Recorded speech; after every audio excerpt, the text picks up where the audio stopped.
guys, welcome back to my channel. In today's video, I'm going to be doing a step-by-step guide for 73 shift for new LPNs working in a nursing home. Okay, so if you like this video, don't forget to give it a thumbs up and subscribe, and don't forget to hit that bell notification so that you'll never miss a time when I do a video. If you want some general step-by-step directions on how to work the 7-3 shifts, sit back, grab a snack, and enjoy the show. Okay, let's go. I have worked the 7-3 shift for like about 2 years on and off. I always switch my shifts because like I work agency, but definitely I have noticed some patterns on exactly what to do when you go to the 7-3 shifts. Okay, so basically, if you guys didn't know, this is my favorite shift.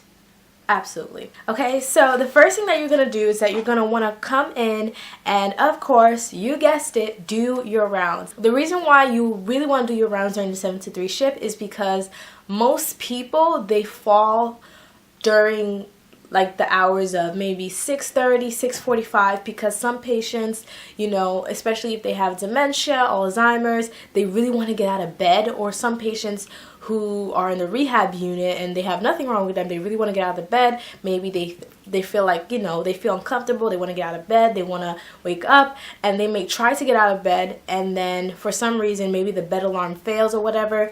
They get out and then they fall. Like, I've seen this happen numerous of times, so that is why it's very important to do your rounds. And sometimes during the night, the G-tube can become dislodged from the patient's abdomen, especially during the night. I don't know why. So you're going to want to make sure that it's intact, because if it's out, the patient has to go to the hospital and then you have to take care of that. So just do your rounds, make sure everything is okay, come a little early, come about like, so if you're working 7-3, come around like 6:45 and like do your rounds quick, and make sure everybody's alive, because you know patients die during the night. Also, some people will leave you with a dead patient. I've said this before. Some nurses will leave you with dead patients because patients die during the night. Make sure everybody's awake, everybody's breathing, so you can start your rounds, so that you can start your shift. So when you come in, if there's anything in the rounds that stands out to you, like a patient is on the floor, make sure that you bring it to the nurse's attention. I've been a witness of a patient on the floor, and then the nurse supervisor was like, oh, what happened? So you never want fingers to be blamed on you, right? Is you're going to want to count your narcotics as usual, and then get a report from the nurse. Okay, in the morning, figure out if anybody is going out. So sometimes the patient may have to be ready in the morning to go to dialysis, or maybe the patient has to be ready to go wherever, but usually it's the night shift who like prepares their out on pass forms or whatever forms they need to go out to their doctor's appointment. But in the morning, like, make sure that if the patient is going out on your shift, make sure the patient is dressed and ready to go. So make sure you pay attention to that in the morning, because usually you have to delegate to your CNAs to, okay, patient Jamie needs to go to the hospital at 9 a.m. and make sure the patient is dressed by 8:30, so that when the accessoride or whatever vehicle service comes to pick the patient up, the patient is ready to go. Because sometimes what can happen is that the patient is not ready to go, and the patient can miss their doctor's appointment. So just make sure that it's your responsibility as a nurse to make sure that is done, especially if you're working as one nurse to a whole floor. But usually in the morning it's like 2 nurses, sometimes even 3, because the morning shift is very like hectic, everybody's there. Usually if you're a new nurse, your main responsibility will be to give medications. I never seen an incident where as a new nurse they put you as a charge nurse. You won't be, right? So usually the charge nurse will take care of who goes out, but that's just something to keep in the back of your mind. My second tip is, the next thing you're going to want to do is you're going to want to go on the computer. I've said this tip before, I'm going to say it again.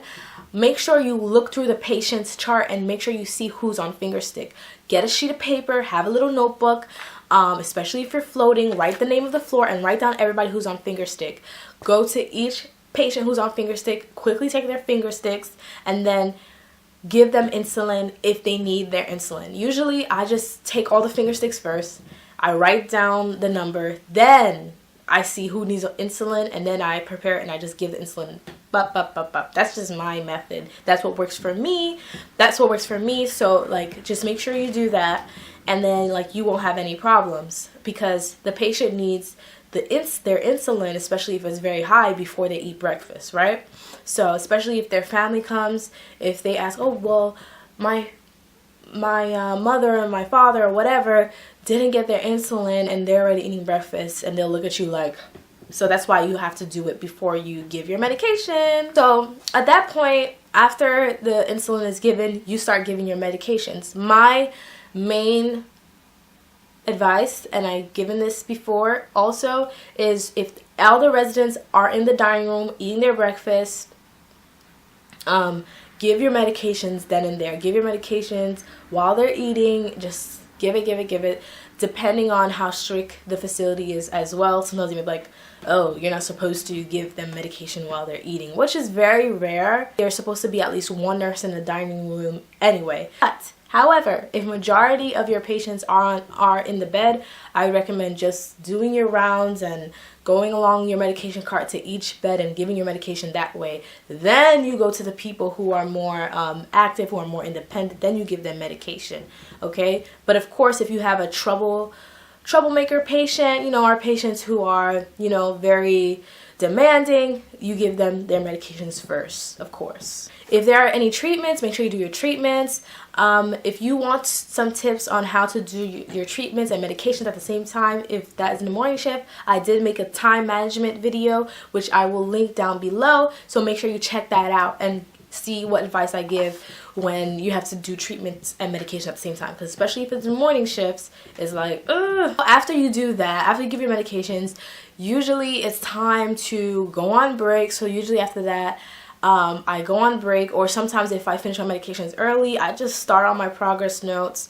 I just start on my report, and if something happens at the end of the shift, of course I go back to my report and I correct it. But I like to get all my work done before I get my break, because sometimes when you come back from lunch break or whatever, you just feel so like, because you just ate.